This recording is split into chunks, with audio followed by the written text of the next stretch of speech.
आणि केज तालुक्यातील औरंगपूर इथे पंकजा मुंडे पावनधाम इथल्या सप्ताहाच्या कार्यक्रमासाठी आलेल्या होत्या।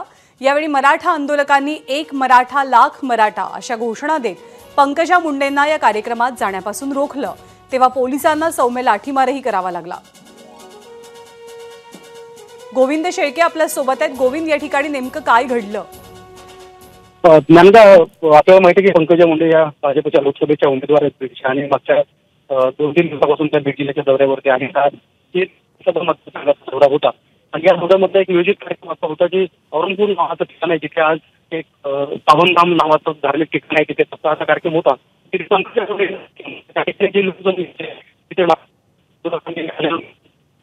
गोविंद, तांत्रिक अडचण आहे, तुमचा आवाज नीट पोहोचत नाहीये, परंतु पंकजा मुंडे यांच्या गाडीच्या ताफ्याला कार्यक्रम स्थळी जाण्यापासून रोखलं गेलं। मराठा आंदोलकांकडून घोषणाबाजी झाली आणि या आंदोलकांना पांगवण्यासाठी पोलिसांना सौम्य लाठीचार्जही करावा लागला।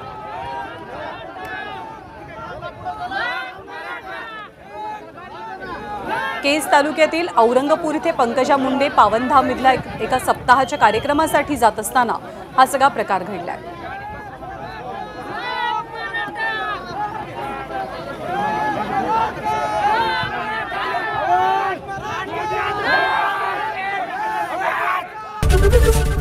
एबीपी माझा, उघडा डोळे बघा नीट।